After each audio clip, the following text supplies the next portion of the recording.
मानवनिर्मित पदार्थ, आता हे झाले प्राणीजन्य पदार्थ, मानवनिर्मित, हे कसे नॅचरल रिसोर्सेस आहे, म्हणजे नैसर्गिक स्रोत आहे की आपण त्याच्यात काहीही फेरफार केलेला नाही आहे किंवा आपण त्याच्यामध्ये कोणत्याही प्रकारचा मुलांना बदल केलेला नाही आपण पाहिला आहे.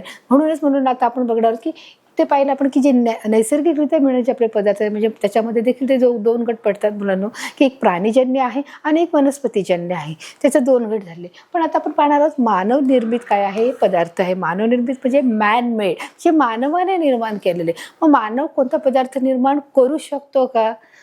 तर तो करू शकतो, पण कसा की जो नॅचरल रिसोर्सेस आहे, जो आपला नैसर्गिक साधन आहे, त्या साधनांमध्ये फेरफार करून तो एक नवीन प्रकारची कलाकृती तो काय करत असतो, तयार करत असतो आणि त्याचा पुनर्वापर करत असतो. त्याचा वापरून तो आपल्या जेवणामध्ये पुन्हा त्या गोष्टीचा वापर करतो. म्हणजे उदाहरणार्थ काय बोलू शकतो आपण की समजा आपण एखादी थंड जी कोको कोला म्हणा, पेप्सी म्हणा, जे आपण शीतपेय पितो, त्या शीतपेयाची बॉटल समजा आपण पिऊन झाल्यानंतर ती बॉटल रिकामी राहते. मग ती रिकामी राहिल्यानंतर आपण काय करतो, ती डस्टबिनमध्ये टाकून देतो. मग अशा प्रकारे मग ती डस्टबिनमध्ये न टाकता तिचा वरचा भाग हा कट करून आपण काय करतो, त्याच्यावर छान म्हणजे आपण ग्लिटर पेपर लावून म्हणा किंवा कार्ड पेपर लावून त्याच्यावर छान प्रकारची नक्षी करून आपण पेन बॉक्स देखील त्याचा तयार करू शकतो. मग ही कलाकृती कशी आहे, मानव निर्मिती आहे. म्हणजे अगोदर जी वस्तू आहे त्या वस्तूपासून एखादी नवीन वस्तू तयार करणे, मग त्यालाच आपण काय बोलत आहोत, मॅनमेड बोलणार आहोत किंवा मानवनिर्मित बोलणार आहोत. मग अशा कोणकोणत्या प्रकारच्या आपण बऱ्याच वस्तू आपण काय करू शकतो, तयार करू शकतो की जे आपल्या घरामध्ये आहेत.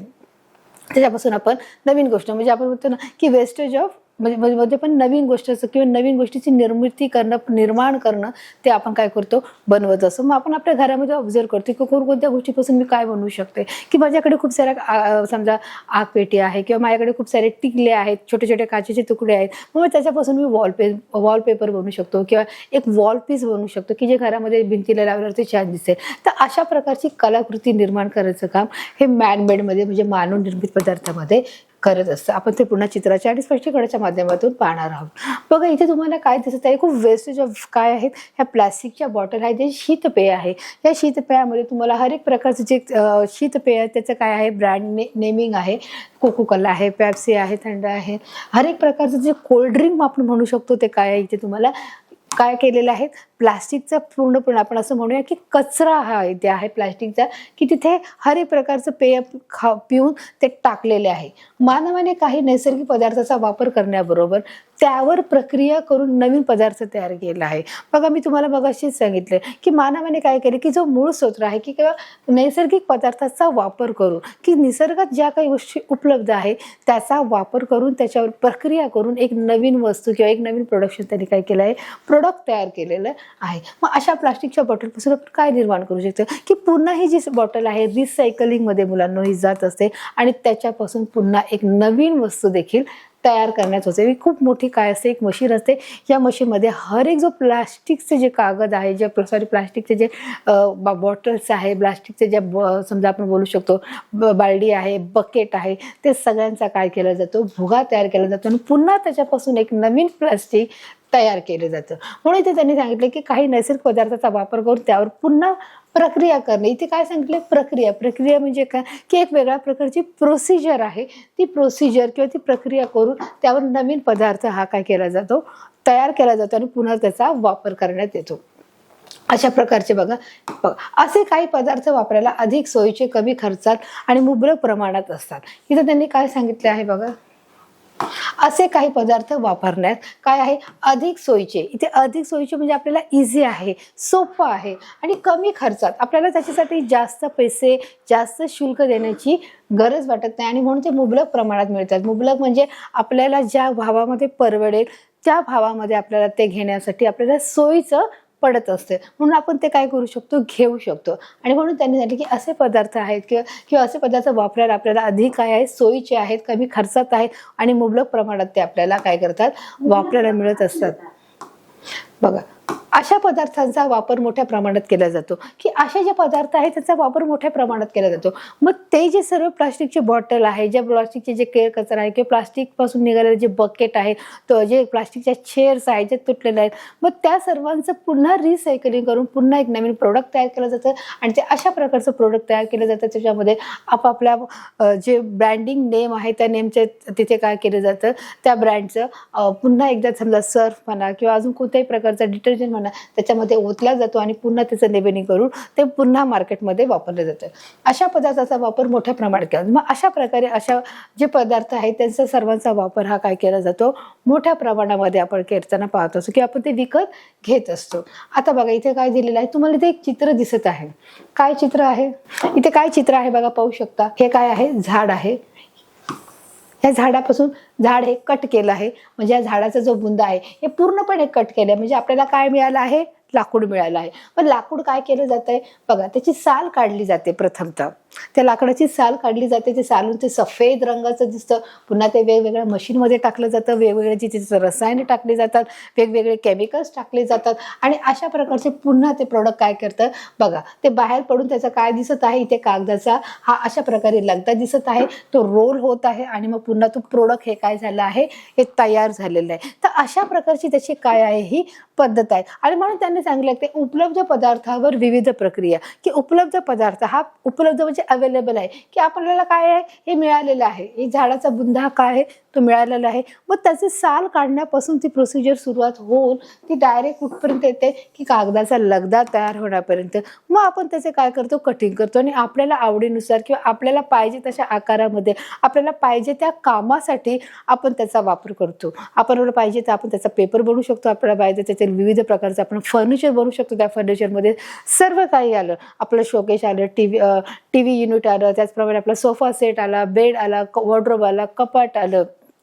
हर एक प्रकारचे जे लाकडाचे जे खेळणे आहेत, ज्याप्रमाणे स्वयंपाकघरात लागणारी भांडी आहेत, हर एक प्रकारचं आपण काय करू शकतो, ते वस्तू तयार करायचं काम होतं. पुढे सांगितले उपलब्ध पदार्थावर विविध प्रक्रिया करून तयार झालेल्या नवीन पदार्थाला मानव निर्मित काय बोलले जातं, म्हणजेच मॅनमेड. काय बोलणार, मानव निर्मित म्हणजेच मॅनमेड पदार्थ असे बोलले जाते. उपलब्ध पदार्थावर म्हणजे जो तयार आहे पदार्थ, त्या पदार्थावर विविध प्रक्रिया, म्हणजे एक प्रकारची ती प्रोसिजर असते बघा. ही जी प्रोसिजर आहे ही इथून सुरुवात होते, की लाकूड तुम्हाला हे मिळालं आहे, रेडीमेड आहे, मग त्या लाकडावर तुम्हाला प्रक्रिया करायची आहे, ते सोडलं जातं, त्याचं व्यवस्थित फिनिशिंग केलं जातं, त्याचे जे छोटे छोटे तुकडे तयार केले जातात, ते रसायनामध्ये मिसळले जातात, पुन्हा त्या रसायनाचं पाणी काढलं जातं आणि मग पुन्हा ते एका मशीनमध्ये घालून त्याचा पातळ पेपर तयार केला जातो आणि त्याचा लगदा तयार करून तो पुन्हा रेडी होतो मार्केटमध्ये विकण्यासाठी. तर अशा प्रकारे मुलांना ही पद्धत आहे. म्हणून त्या पद्धतीला काय बोलणार आहोत, मानव निर्मित. म्हणजे आपला मूळ स्रोत काय आहे मुलांनो,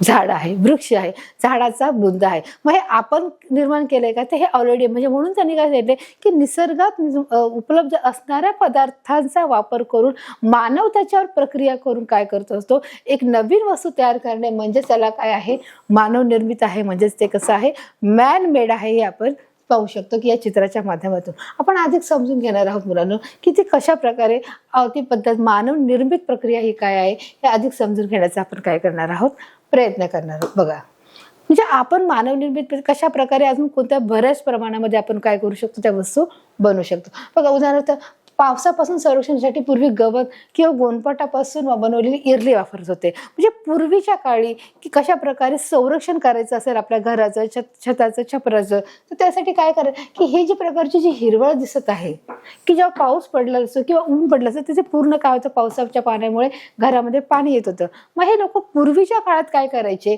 की पावसापासून संरक्षणासाठी पूर्वी गवत किंवा गोनपाटापासून बनवलेली इरली, जी बोलतात ना, की जी पायाला आपण पाय पुसण्यासाठी ज्याच्यावर आपण पाय ठेवून काय पाणी शोषून घेण्याचं काम करत असतं, त्याला बोलतात इरली. मग पावसापासून संरक्षणासाठी म्हणजे पाऊस किंवा ऊन वारा पाऊस याच्या संरक्षणापासून पूर्वी गवत पाळत होते. हे अशा प्रकारचं हे काय आहे मुलांना, काय बोलू शकतो आपण याला, गवत. आणि हे काय सांगितलं, इरली. म्हणजे जे गोनपाटापासून म्हणजे आपण बोलू शकतो की लाकडाच्या सळीपासून किंवा गवतापासून बनवलेले एक प्रकारचे जे पाय ठेवण्याची जागा आहे की आपण जिथे पाय पुसतो त्याला इरली बोलतात. आणि मग ती तिथे पायाखाली जी घराच्या उंबऱ्यात आपण आल्यावर ती पायाच्या भागामध्ये ठेवतो किंवा उंबऱ्याच्या भागामध्ये ती ठेवली जाते, त्याला आपण काय बोलतो, इरली बोलतो. तर अशा प्रकारे ते पूर्वीच्या काळामध्ये या गोष्टीचा वापर करत असे की संरक्षणापासून, कुणाच्या पावसाच्या संरक्षणापासून, उन्हाच्या संरक्षणापासून गवताचा वापर हा सर्रास प्रकारे केला जात होता. परंतु आता गवताचा वापर केला जातो का क्षेत्रावर? मग घरामध्ये पाणी शिरू नये म्हणून आपण काय पाहतो मुलांनो, वेगवेगळ्या आकाराचे वेगवेगळ्या रंगाचे आपल्याला काय मिळतात, प्लास्टिक्स बघायला मिळतात. आता प्लास्टिकचा वापर होतो. असा प्लास्टिकचा वापर तुम्ही पाहत असाल मुलांनो, बघा असा प्लास्टिकचा वापर तुम्ही पाहत असाल की ज्यावेळेस पावसाळा येतो त्या पावसाळ्यामध्ये तुम्हाला बघा हर एक जे दुकानं आहेत, हर एक घर आहेत, जे मुलांनो ज्यांचे घरं कौलारू आहे, ज्यांचे घरं मुलांनो पत्र्याचे आहेत, तर अशा सर्व घरावर काय केलं जातं, आपण हे टाकलं जातं, प्लास्टिक टाकलं जातं. आणि प्लास्टिकमुळे काय केलं जातं, पावसापासून आपलं संरक्षण होण्याचं हे काम करतं. म्हणजे पूर्वीच्या काळामध्ये आणि आत्ताच्या काळामध्ये बघा बदल होत गेलेला आहे. मग आपण ह्या प्लास्टिकचा काय केला आहे, वापर केला आहे. मग प्लास्टिक हे कशापासून म्हणत आहे की आपण खूप साऱ्या बॉटल, ज्या रिकामी बॉटल आहेत त्या पुन्हा आपण काय करत आहोत, रिसायकलिंगला पाठवत आहोत. त्या पुन्हा एका फॅक्टरीमध्ये काय करत आहोत, आपण ते देत आहोत आणि एका मशीनच्या द्वारे त्याचा भुगा करून पुन्हा आपण त्याच्यापासून एक नवीन प्रोडक्ट तयार करत आहोत. म्हणजे हे कसं आहे, मानव निर्मित आहे, मॅन मेड आहे, म्हणून आपण त्याचा वापर केलेला आहे. हे आपल्या मुलांना पहिलं उदाहरण झालेलं आहे. दुसरं उदाहरण बघा आपण पाहणार आहोत की मॅनमेडची आपण काय करत आहोत किंवा मानव निर्मितची आपण उदाहरणं बघत आहोत. नाजूक वस्तू कोणकोणत्या असतात आपल्या घरामध्ये मुलांनो, ज्या नाजूक आहेत. तर बरोबर आपलं काय आहे, जे काच आहे, काच ही काय आहे, आपल्या घरातील नाजूक वस्तू आहे की जसं आपण घरामध्ये आता सहसा आपण स्टीलची भांड्याचा वापर करतो. फार पूर्वीच्या काळी जर्मनच्या किंवा त्याच्याही फार पूर्वीच्या काळी मुलांनो तांब्या पितळच्या भांड्याचा वापर केला जायचा. तीच भांडी सरस वापरण्यामध्ये होती. पण त्याच्यानंतर मुलांनो आपण ॲल्युमिनियमची पण भांडी आली, त्याच्यानंतर स्टीलची भांडी आलेली आहे. मग अशा प्रकारे काय होत आहे, पुनर्वापर भांड्याचा मध्ये त्या धातूंमध्ये फरक होत आहे. आणि आता पुन्हा काय होत आहे, पुन्हा तांब्या आणि तांब्याच्या भांड्याचा वापर हा जास्त प्रमाणामध्ये केला जातो. कारण तांब्याच्या भांड्यामध्ये देखील जेवण बनवल्यामुळे ते काय झालं, जे तांबं आहे ते आपल्या शरीरामध्ये काय केलं जातं, त्याची आपल्याला गरज असते. मग अशा प्रकारे अजून एका भांड्याचा आपण वापर करतो, तो आहे मुलांनो काचेचा. पण त्याचा वापर आपण फार कमी प्रमाणात करतो, कारण काच कशी आहे, नाजूक आहे. आणि नाजूक वस्तूसाठी म्हणजे कोणी पाहुणे आल्यावर आपण काय करतो, काचेच्या ग्लासामध्ये पाणी देतो की नाही. मग समजा ती काच फुटली तर आपल्या शरीराला काय होऊ शकते, इजा होऊ शकते, जखम होऊ शकते. मग ती वस्तू सांभाळून ठेवण्यासाठी किंवा ती जेव्हा आपण बाजारातून आणतो ती फुटू नये म्हणून आपण त्याच्यासाठी केलेलं जे पॅकिंग असतं ते कोणी, तुम्ही असंच बोललं की नाही आम्हाला जर 6 काचेचे ग्लासे घ्यायचे, मग ते आपल्याला अशा हातामध्ये देतात का, तर त्याच्यासाठी एक व्यवस्थित पॅकिंग असतं, व्यवस्थित लेबलिंग असतं आणि व्यवस्थित प्रकारे ते रॅप करून तुम्हाला ते दिलेलं असतं. मग इथे बघा अशा प्रकारे काय केलं आहे की जर तुम्हाला एखाद्या काचेचे ग्लासेस घ्यायचे आहेत किंवा एखादे कप्स द्यायचे आहेत तर ते तुम्हाला अशा हातात देणार का, तर त्याच्यासाठी देखील जे तुम्हाला पॅकिंग दिसत आहे ती मानव निर्मित आहे. मग ती काय केली आहे, त्याच्यावर देखील रिसायकलिंग करून हे काय केले आहे, त्याचा उपयोग आहे. म्हणजे थर्माकोल आहे किंवा त्याच्यावरचं जे कव्हर आहे हे कसं आहे, रिसायकलिंगचाच एक भाग आहे, म्हणजे मानव निर्मितीचा भाग आहे. बघा नाजूक वस्तू, नाशवंत फळे. नाजूक वस्तू आणि नाशवंत फळे काय, म्हणजे फळे खराब होऊ नये म्हणून सुद्धा एक त्याला व्यवस्थित थर्माकोलच्या बॉक्समध्ये, आणि एक बॉक्स असतो त्याच्यामध्ये थर्माकोल असतो, त्याच्यामध्ये काही प्रमाणामध्ये मुलांना गवत टाकलेलं असतं किंवा त्याप्रमाणे काही जे कागद असतो त्या कागदाचे देखील छोटे छोटे तुकडे करून त्या फळामध्ये टाकलेलं असतं, जेणेकरून फळे लवकर खराब होऊ नये.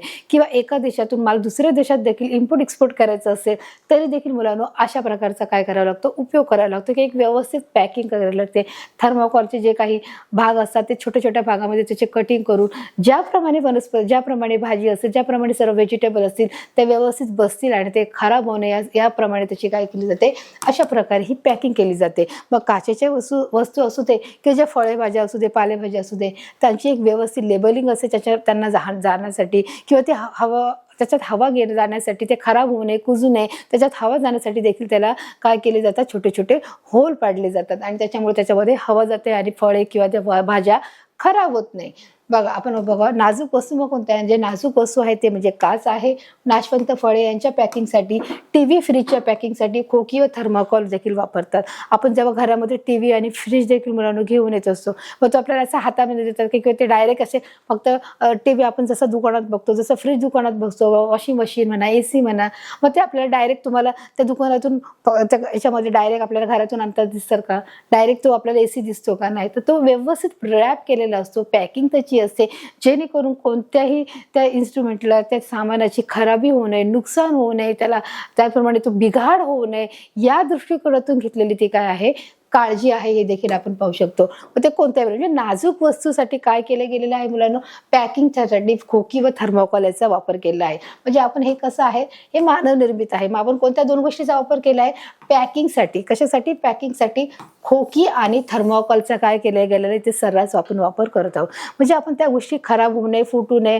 जे नाश होऊ नये किंवा त्या गोष्टीचं काही तांत्रिक बिघाड होऊ नये किंवा ते डॅमेज होऊ नये म्हणून आपण काय करतो आहोत त्याला एक व्यवस्थित पॅकिंगमध्ये खोकी आणि थर्माकोलचा वापर देखील आपण मोठ्या प्रमाणामध्ये करताना आपण दिसत आहोत. चित्रामधून तुम्ही पाहिलं असेल आणि तुम्हाला व्यवस्थित समजत असेल. बघा अशा प्रकारचा हा थर्माकोल तुम्ही पाहिलेला आहे की हा जो थर्माकोल असतो कुठे कुठे पाहिलाय मुलांना, जर टीव्ही आहे तेव्हा टीव्ही घरामध्ये येतो, फ्रीज घरामध्ये येतो, वॉशिंग मशीन घरामध्ये येते, त्याप्रमाणे AC हा घरामध्ये येतो, तेव्हा ते त्याच्या चारही बाजूने हा काय केला जातो फिट केला जातो आणि पुन्हा वरून तो ठेवल्यानंतर पुन्हा ते काय केलं जातं अशा प्रकारचा थर्माकोल ठेवला जातो जेणेकरून काढताना किंवा ठेवताना तो व्यवस्थित आणि सुरक्षित जो जसा आहे तसाच बाहेर निघणार पाहिजे. आणि अशा प्रकारे थर्माकोलचा देखील काय केला जातो वापर हा मोठ्या प्रमाणामध्ये. मग हा देखील कसा आहे मानवनिर्मित आहे. बघा अशा प्रकारची काय जलरोधी म्हणजे वॉटर रेजिस्टंट, म्हणजे याच्यामध्ये पाणी जरी गेलं तरी त्याच्यामध्ये ते काय होणार नाही खराब होणार नाही. म्हणजेच त्याला काय बोललं आहे थर्माकोल जलरोधी आहे. म्हणजेच तो कसा आहे वॉटर रेजिस्टंट आहे, वजनाने हलके व वाहतुकीसाठी सोयीचे आहे. हा जो थर्माकोल आहे तो कसा आहे वजनाने हलका आहे आणि वाहतुकीसाठी देखील सोयीचा आहे. म्हणजे तो जड नाहीये, तो वजनाने हलका आहे आणि जर वाहतूक करायची ठरली तर तो एका ठिकाणाहून दुसऱ्या ठिकाणी आपल्याला काय करता येईल सहजपणे आपल्याला जाता येईल. याच्या दृष्टिकोनातून देखील आपला तो थर्माकोल कसा आहे महत्त्वाचा आहे किंवा तो आपण त्याचं सहजपणे काय करू शकतो एका ठिकाणी दुसऱ्या ठिकाणी घेऊन जाऊ शकतो कारण त्याचं वजन हे हलकं आहे, तो पाण्याने जलरोधी आहे. म्हणजे त्यामुळे जरी त्याला पाणी लागलं तरी तो काही खराब होत नाही, तो ओला होत नाही. याचा एक विशेष गुणधर्म आहे मुलांना या थर्माकोलचा. तर अशा प्रकारे मुलांना आपण या थर्माकोलचे वैशिष्ट्य पाहिले आहे. तो जलरोधी आहे, तो वजनाने हलका आहे आणि वाहतुकीसाठी देखील तो आपल्याला कसा आहे सोयीचा आहे आणि आपण ती वाहतूक देखील अतिशय व्यवस्थित करू शकतो. आता बघा आपण इथे पाहणार आहोत, इथे काय लिहिले अपरिवर्तनीय बदल. अपरिवर्तनीय बदल याचा अर्थ काय आहे बघा. परिवर्तनीय बदल जो शब्द आहे मुलांना आपण तिकडे लक्ष देऊया. इथे काय दिलाय शब्द परिवर्तनीय बदल. परिवर्तनीय बदलचा अर्थ काय आहे की ज्या गोष्टीमध्ये बदल होऊ शकतो त्याला परिवर्तनीय बदल बोलतात. आणि म्हणजे उदाहरणार्थ काय की ज्या गोष्टीत बदल होत आहे की समजा आता मुलांना आपण कैरी घेतली, मग कैरी घेतली ती कैरी कशी असते मुळतः ती कडक असते, ती छोटी असते, ती खूप अशी घट्ट असते, कडक असते आणि ती हिरव्या रंगाची असते. परंतु तिच्यामध्ये कालांतराने काय होत राहतो बदल होतो. म्हणजे नंतर मग ती काय होते पिवळी व्हायला लागते, तिचा रंग चेंज होतो, तिचा आकार देखील बदलतो आणि त्याचप्रमाणे त्या फळातील गोडी देखील बदलते. म्हणजे त्या फळामध्ये काय होतो तो पिकायला लागतो आणि तो पुन्हा नरम व्हायला लागतो. म्हणजे तो काय आहे परिवर्तनीय बदल आहे. पण अपरिवर्तनीय म्हणजे काय, असा अर्थ काय असतो मुलांना नेहमी नाही असतो. हे नेहमी लक्षात ठेवायचं. अचा अर्थ काय आहे नेहमी नाही आहे. म्हणजे परिवर्तनीय बदल. मग ज्या गोष्टीत बदल होत नाही त्याला आपण काय बोलणार आहोत अपरिवर्तनीय बदल. मग कोणत्या गोष्टीमध्ये बदल होत नाहीये मग त्यात देखील आपण उदाहरण पाहणार आहोत. परिवर्तनीय बदल म्हणजे काय ती त्याची उदाहरणे काय, अपरिवर्तनीय बदल म्हणजे काय किंवा त्याची उदाहरणे काय की जी गोष्ट आता होऊन गेली मग त्याच्यामध्ये पुन्हा बदल होणार नाही. म्हणजे आता समजा आपल्याला आंबा झालाय मग पुन्हा तो आता कैरी होऊ शकतो का, मग हा काय आहे अपरिवर्तनीय बदल आहे. त्याच्यामध्ये आता पुन्हा बदल होणार नाही. परिवर्तनीय बदल होऊ शकतो. कैरीचं काय होऊ शकतो आंबा होऊ शकतो, बरोबर आहे. जी सुकलेली मिरची आहे जी हिरवी मिरची आहे ती लाल होऊ शकते, परंतु लाल झालेली मिरची पुन्हा हिरवी होऊ शकते का, तर नाही. म्हणजे हा काय आहे, अपरिवर्तनीय बदल आहे. चित्राच्या माध्यमातून मुलांना आपण पुन्हा एकदा तुम्हाला स्पष्टरित्या समजणार हे नाही. बघा इथे त्यांनी काय दिलं आहे, मानवनिर्मित पदार्थ तयार करताना घटक पदार्थाच्या गुणधर्मात बदल होतो. जेव्हा मानवनिर्मित पदार्थ आपण जेव्हा तयार करतो, मग ते थर्माकोल असू दे किंवा जी खोकी बनवायचं जे काम असू दे, तेव्हा तयार करताना घटक पदार्थाच्या गुणधर्मात बदल होतो. त्याच्या घटक पदार्थ जो आपण प्रोडक्ट घेतलेला आहे त्या पदार्थामध्ये काय होत असतो, ते बदल होत असतो. म्हणजे हा काय आहे, थर्माकोल आहे, तो कसा आहे, जलरोधी आहे, वजनाने हलका आहे. हा बदल रासायनिक अभिक्रिया घडल्यामुळे असतो. आपण त्याच्यावर काय करत असतो, तर रासायनिक अभिक्रिया करत असतो. म्हणजे उदाहरणार्थ कसं, आपण काच घेतली, त्या काचेला आपण वितळवलं आणि काचेपासून आपण एक सुंदर ग्लास तयार केला आहोत, बरोबर. मग ते ग्लास तयार केल्यानंतर आपण त्याच्यावर ग्लास तयार करत असताना आपण त्याच्यावर काय करत आहोत, एक रासायनिक अभिक्रिया करणार आहोत. ती घडल्यामुळे असं म्हणजे हा जो बदल त्याच्यामध्ये होत असतो. मानवनिर्मित जे मानवाने जो एखादा निसर्गाचा जो पदार्थ घेतला आहे की एखादी वस्तू घेतली आहे, त्याच्यावर तो काय करत असतो, अभिक्रिया करत असतो किंवा त्याच्यावर एक त्याचा जो गुणधर्म जो घटक आहे त्याच्या गुणधर्मात तो बदल होत असतो. तो बदल कशामुळे होत आहे, त्या रासायनिक अभिक्रियामुळे. इथे तुम्ही पाहू शकता की ग्लासाला काय दिली आहे, जी काच आहे त्या काचेला उष्णता दिली गेलेली आहे.